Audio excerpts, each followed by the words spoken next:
Bato nila ng putik ang mukha ni Pangulong Bongbong Marcos at pilit na isinisigaw ang salitang magnanakaw kalapit ang pangalan ni House Speaker Martin Romualdez. May nag-post sa Facebook ng isang mensahe na wari nagmula sa pamamahala ng Iglesia ni Cristo na huwag daw tayong makisama sa malawakang pagtitipon na isasagawa sa September 21 sa Luneta Park bilang pagprotesta sa mga katiwalian sa pamahalaan. Hindi mo siya ihingi ng kahit ano.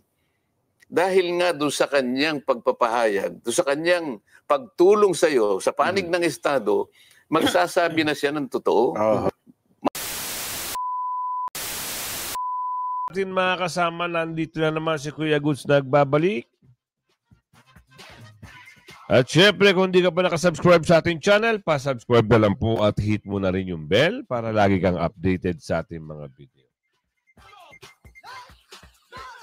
Kahiya-hiya, meron ho nagpapakalat, inuunahan nyo pa ang religious group na ANC. Ang sabi, grabe, sobrang takot nyo na. Pati ang religious group na hindi pa nga nagbibigay ng anunsyo, pinangunahan nyo na ba? Doon kasi natakot sila. Naalala nyo yung naglabasan ang ating mga respetadong kaibigan dyan, nakakilala, at ang buong ano ba tawag doon? Buong komunidad, buong religious group na lang para mabilis. Naglabasan, umabot ng 1.5 o higit pa milyon ang pumunta sa Luneta. Pinangunahan na lang na hindi raw pwedeng lumahok. Sino kaya yun? Tigil-tigil kayo. Siguro utos na naman sa inyo yan para lituhin na naman ang taong bayan. Antayin nyo na magsalita at opisyal na i-announce ng isang religious group sa pamamagitan, sa pamamahayag ng isang magaling na stream media na tawagin natin ay Net25, subscribe nyo na. Yan lang ang mga tunay na tagapagbalita. Net25, SMNI. Bukod dun, wala na. Pinapangunahan mamaya, abangan nyo yan. Nagsalita na ho ang pahayag ni Senador Marcoleta at ni Kuya Jen, ni Kuya Nelson. Abangan nyo mamaya. Tapos ito, matapos ang korupsyon sa DPWH, mga Pilipino nagwelga. Nasigaw ng bayan, Marcos at Martin magnanakaw, aguy. Yan ang sinasabi natin. Hindi nyo na kayang manipulahin, hindi nyo na kayang i-block ang media dahil may social media na. Andiyan na si YouTube! Andiyan na si YouTube! Andiyan na si YouTube, nagbibigay impormasyon sa ating kababayan. Hindi, yun nangyari noon, nung panahon ng kanyang na kayang manipulahin, at hindi ipalabas. Nangyayari yun sa stream media na kanilang binabayaran. Kita nyo, hinawakan nila, mataas ang pagmamay-ari nila. Diba? Inamin na rin isang news anchor dyan, na malaki ang share ng kanilang amo. Ibig sabihin, kung wala ang social media, wala si YouTube, wala kung ano man yung ibang social media platform, mabubulag na naman ang katotohanan. Pero magaling sa magaling, ito na. Pahiya. Pasok natin to. Wait. Mamadali ka. Di ba pala nakasalang anak ng bugi ka naman, mamadali ka. Ito ng araw ba ang hudyat at simula para wakasan ang walang awang pagnanakaw sa pera ng bayan? Nako po. Ito ang kapapasok lamang na balita ngayong araw ng Biyernes, September 12, 2025, kung saan tuluyan ang nag-walk out ang mga guro at estudyante kasama ang ilang kalapit na residente ng Universidad ng Pilipinas para magsagawa ng Black Protest Rally para ipakita sa pamahalaan na dismayado na ang taong bayan sa pagnanakaw ng mga tiwiling opisyales ng bayan. Ayon sa mga balita, ikinasana sa iba't ibang lugar sa bansa ang mga kilos protesta upang ipaglaban ang katarungan dahil sa walang awa raw na pagnanakaw ng mga politiko sa buwis na nakalaan para sana sa bawat pamilyang Pilipino. Sa galit ng tao, pinagbabato nila ng putik ang mukha ni Pangulong Bongbong Marcos at pilit na isinisigaw ang salitang magnanakaw kalapit ang pangalan ni House Speaker Martin Romualdez. Ayon sa ilang mga residente na nag-isa sa Black Protest Rally, ito raw ang kanilang paraan para ilabas ang kanilang sama ng loob sa panggagahasa ng mga korap na politiko sa budget ng bayan.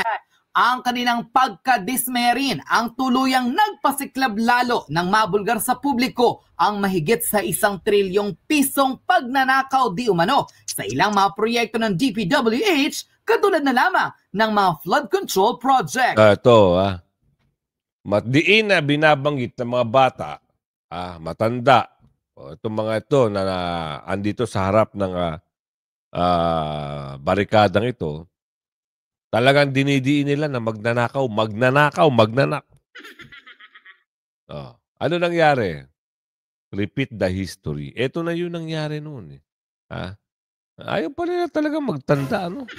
Gusto pa nila mag-fly. Bagay, meron naman silang jet fighter.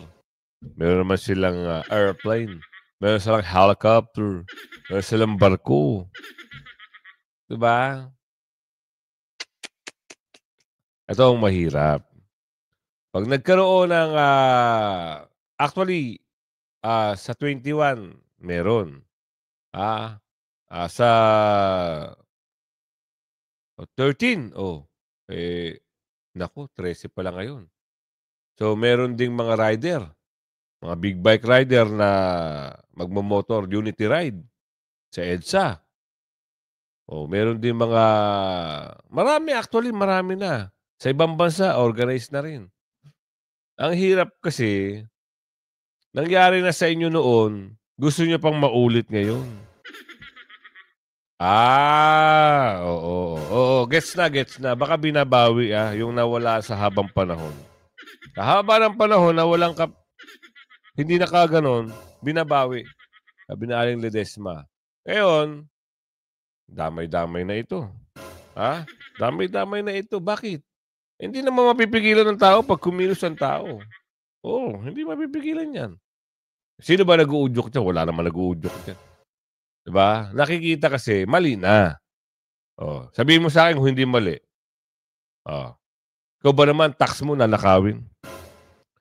8 oras ka, 12 oras ka nagtatrabaho, sa sahod ka ng minimum, babawasan ng tax. Sabihin natin, binawasan ng mga 50 pesos. O binawasan ng mga 30 pesos. O 10 na lang. Pinagpaguran mo yun. Tapos nanakawin lang ng mga durobo. Sumahod ka ng, let's say, minimum ka lang, no? 6,000 isang kesena, 7,000. Tapos tatanggalin na lang 800. Matutuwa ka ba? Nakakatuwa ba yun? Nakakatuwa yung pinagpawisan, pagod, puyat ng tao. Kayo, nakahiga lang, laway lang ang puhunan nyo. Milyon-bilyon ang kurakot nyo. Ngayon, gising na ang taong bayan. Gen Z. Z generation. Z generation, mga kabataan, bumuboses na. Ang Nepal, bata ang nagsalita doon. For your information, bata lang, ang naging boses doon. Ang nangyari? Niransak yung mga bahay ng mga hirap kasi pag kurap ka talaga. Yung mata mo, bulag, duling, wala kang paningin. Basta ang nasa utak mo, kunin. Tuloy. Ayon kay Ka Eric Celis, sagad na ang PC ng taong bayan. Yan na. Dahil sa lahat raw ng kanilang pagtitiis at sakripisyo, ninanakaw lang raw ng mga politiko ang pera ng bawat Pilipino. Narito at panoorin ang nakakapangilabot na viral video online kung saan hindi na napigilan pa ang malawakang protesta na isinagawa sa iba't ibang lugar sa bansa upang ipakita raw at ipahayag ang mga naging galit ng taong bayan sa hindi makatarungang pagnanakaw raw sa pera ng bawat mamamayan. Sigaw ng taong bayan, hindi pwedeng puro imbestiga lamang. Dapat may managot at maghimas ng rehas. Tama. Narito't panoorin ang full video.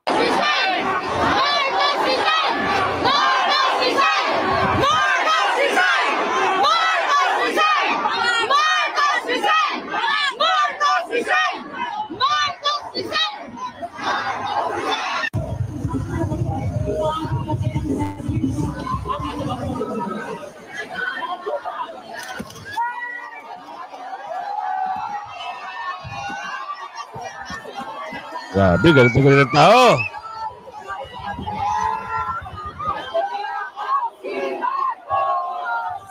Magnanakaw si Martin naman!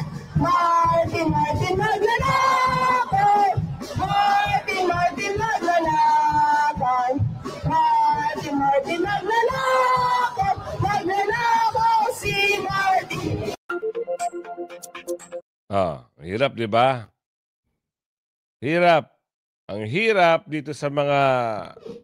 Paano nila mapagtatanggol yung mga sarili nila kung ang mga tao ay sobrang galit na?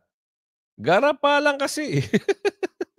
Kunyari, pinaimbestigahan, pero sila rin ang parang pumipigil sa investigasyon. Halata naman di ba? Nung siniwalat na ni Senador Marcoleta itong nangyayari, parang kumambyo itong mga ito. Pinalitan siya, pinalitan si Jinggoy, at magpapagawa, di ba, naunahan nga sila.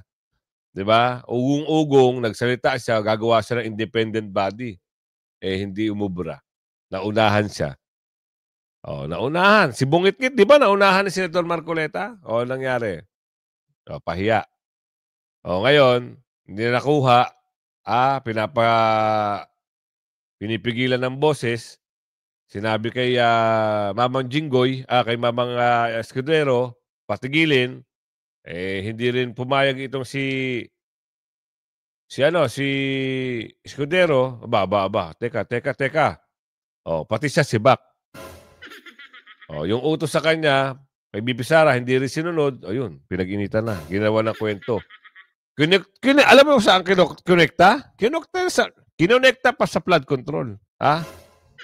Donation sa eleksyon. Flood control. Donation sa eleksyon. Kita niyo. Ang layo. Hindi naman kontratista to si... Dahil labanan na ito ng mababang kapulungan at saka itong Senado, itong Kongreso at Senado, bakbaka na ito Sila na nagbibirahan. Eto na. Kaya wag muna tayo maniniwala dito sa mga nagbabalita na pinipigilan dumalo. Wala pang anunsyo. Hintayin natin. Last minute darating din yan. 1.5 million noong nakaraan, baka siguro umabot yan ng mga 12 million. Nakakarinig ako na pati mga estudyante, pati mga taga-opisina, yung mga ordinaryong tao, talagang lalabas. Para saan? Ito mahirap.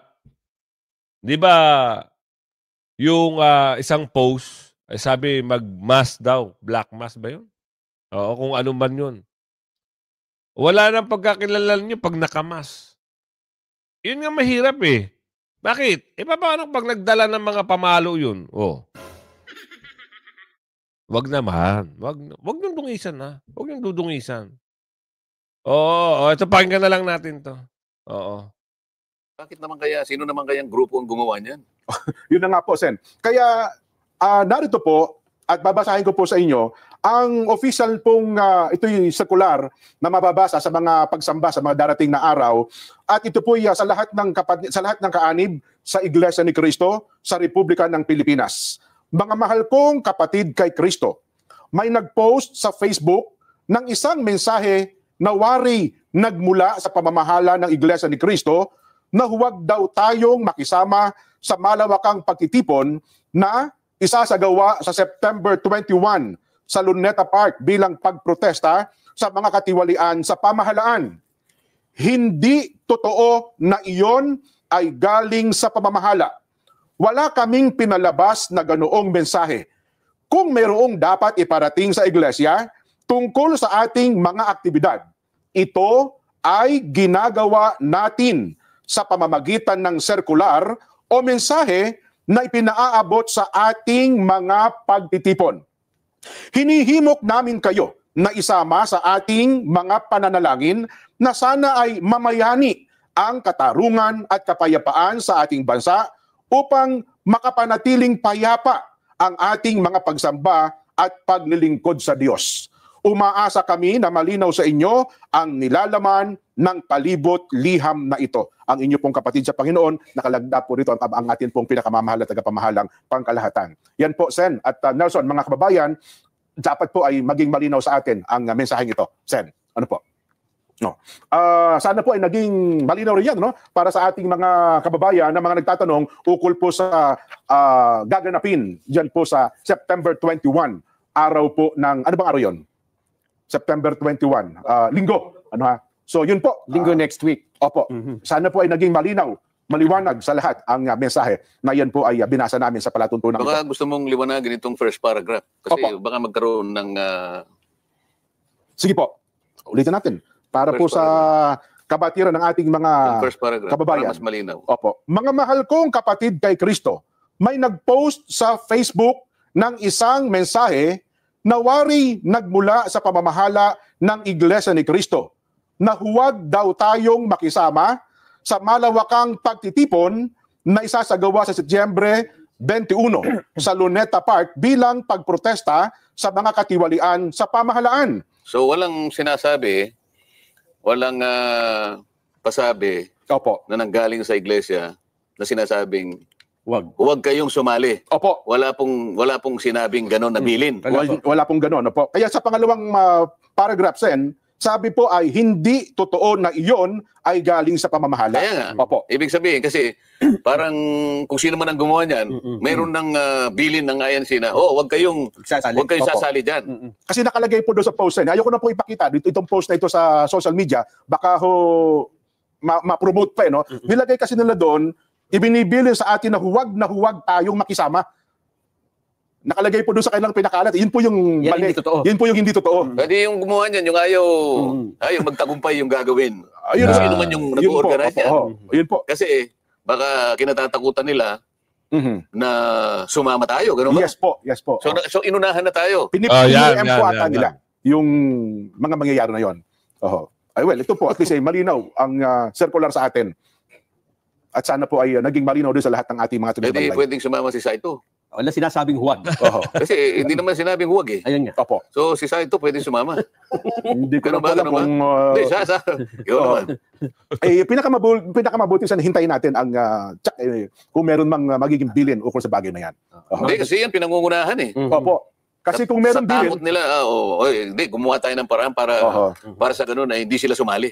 ang isang Mabuti na sa kanila namang galing. Opo. Isang marino dyan, Sen, ang kaparaanan natin, hindi po pinadadaan sa social media.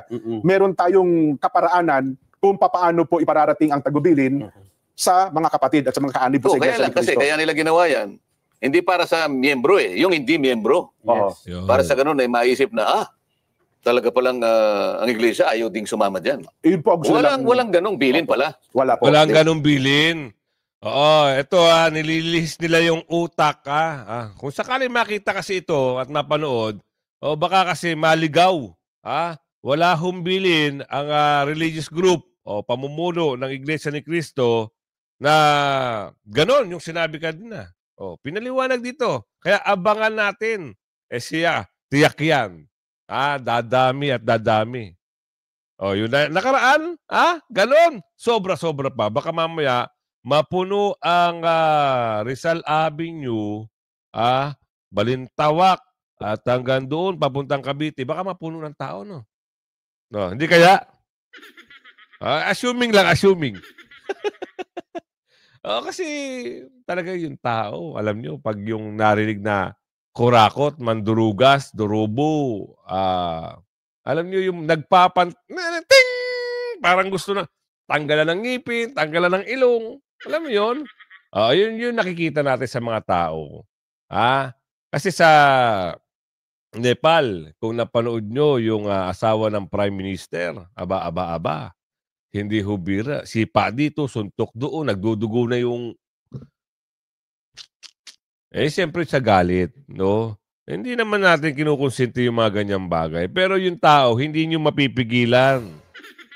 Yan ang katotohanan na maging ano lang tayo, maging ano ba yun? Advanced thinking lang tayo. Pag ang tao kumilos sa sobrang galit, aba. Ibang usapan talaga. Hindi mo mapipigilan.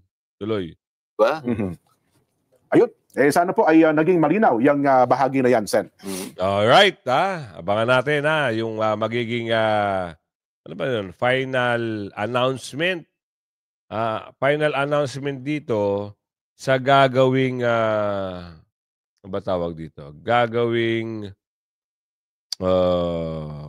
rally ba? Peaceful rally? O kasi wala pa kasing announcement eh. Pero sa social media, lalong-lalo na doon sa mga sa mga ibang creator, mga content creator, oo, merong 13. So ngayon, araw ngayon, meron din na 21. So yung the big event ata yung tinatawag na sa 21 eh. Ano ba tawag doon? The big event o the big malaking malawakan? Protesta? Kilos protesta ba? O malawakang peaceful rally? Ayun yung mga pwedeng terminology o yung mga tawag. Kalokohan! Oo, ayan na. Ito na. Dito na tayo. Ang kalokohan ni... naku, ito na. Sino magpapahayag dito? Sigurado. Senador Marcoleta pa rin. Oo, may kalokohan kasi. Bakit? Noong una, parang okay sila. Parang, sige, susuportahan natin. Ngayon, parang wala na. Paliwanag mo, Senador, para malaman ng ating mga kababayan na yung mga traidor ng bayan at yung mga sumusunod sa amo nila, yung mga tali sa leeg, anong tawag doon? Ano tawag doon? Pag yung ikaw ay hinihila-hila at may tali ka sa leeg, ikaw ay, tuloy. Nasa likod. Ayun. Mas malalaki sa inyo. Ang nangyari nga lang, bumaligtad naman ang DOJ. Yun nga. Akalain mo, ito yung nakakapagtaka eh. Opo. Kausap ko ang Secretary ng Department of Justice, Linggo. Kausap ko yung kanyang USEC, siguro Biyernes o Sabado. At nakausap ko pa, bago ko uli makausap ang Department of Justice Secretary Boyeng Remulla. Alam nyo naman na magkaibigan kami. Ay, opo. Kahit sa Congress pa, So, kinumit niya sa akin yun. Ahin mo yung batas. Napakasimple naman ang batas.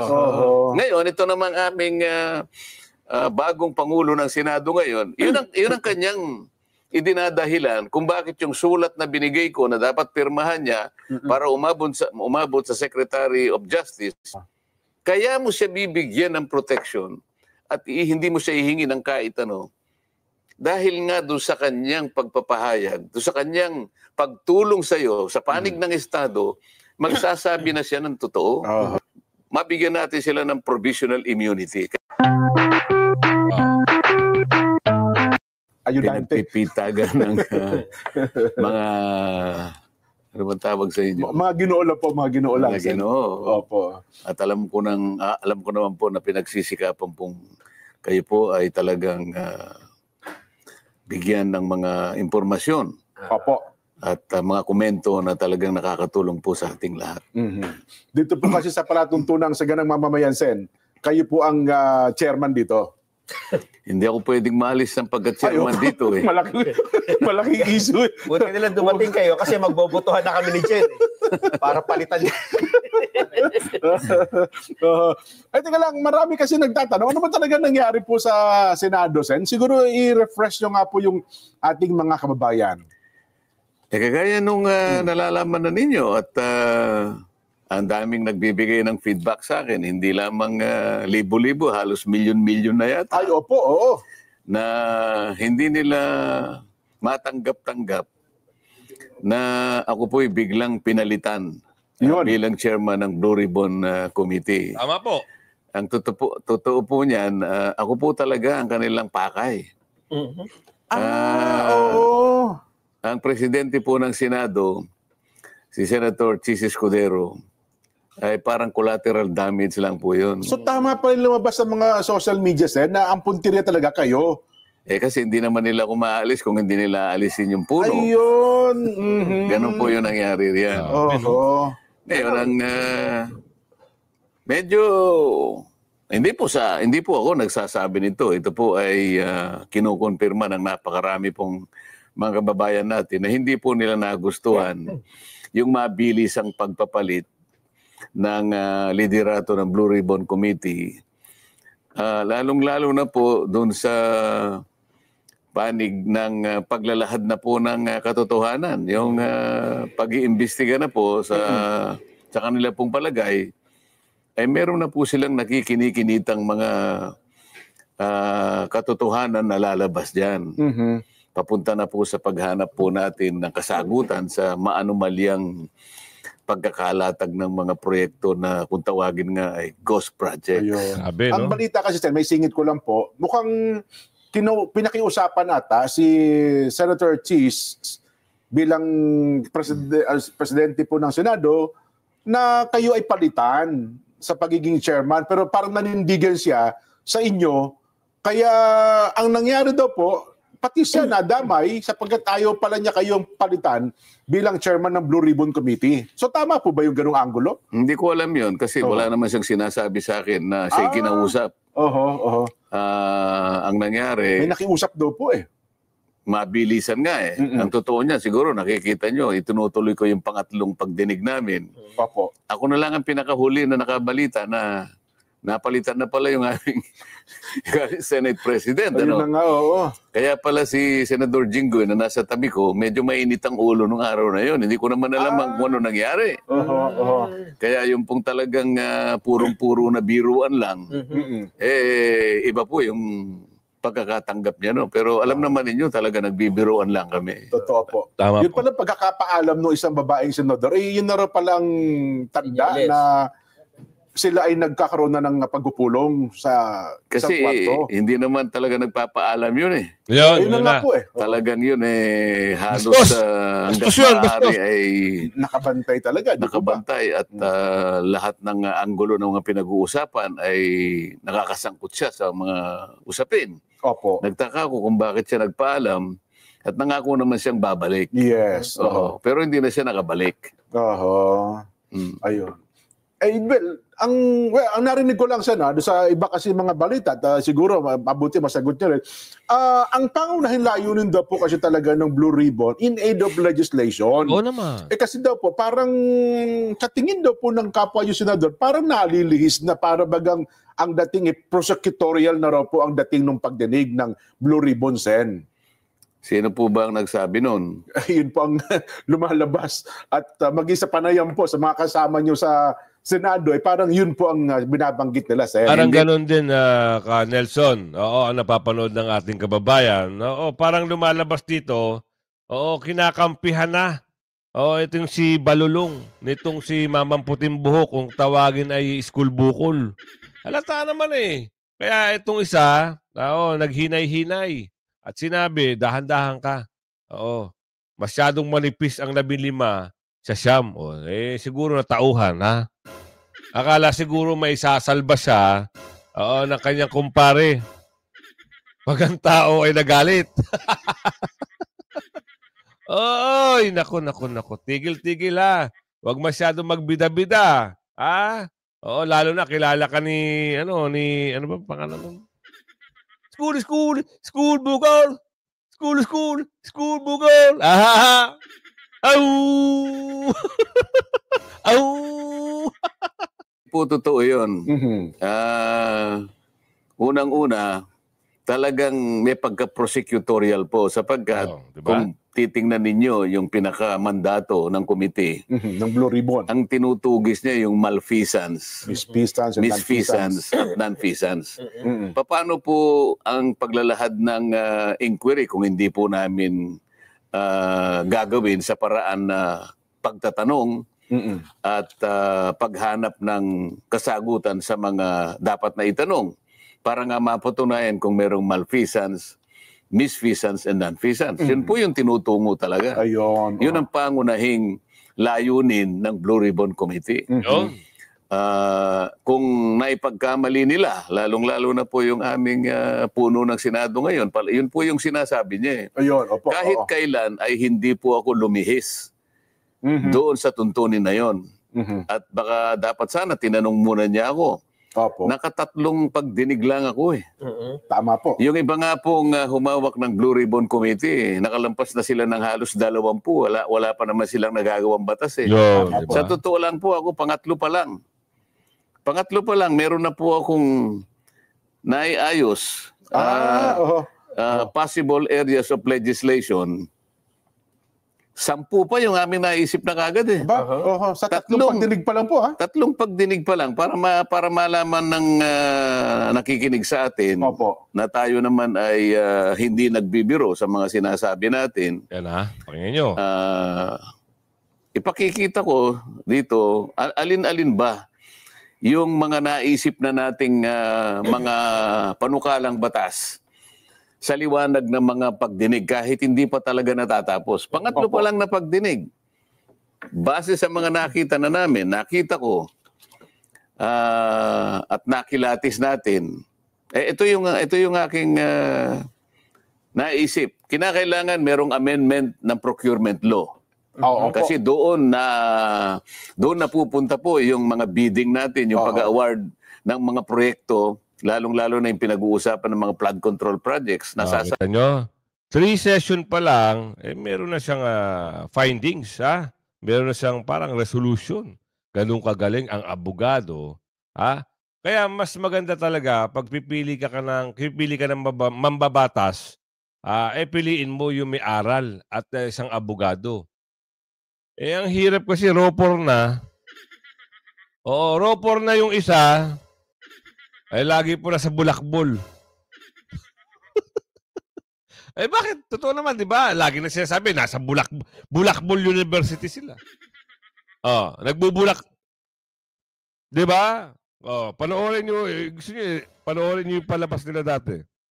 Lagi yun ang tema nila eh. Kaya kilalang-kilala siya sa school bukol. Kaya mas maganda bumoto ng maayos, senador. Wag sa school bukol. Yan, sa muli. Kung bago ka pala, mag-subscribe ka na. Like and share. Bye-bye!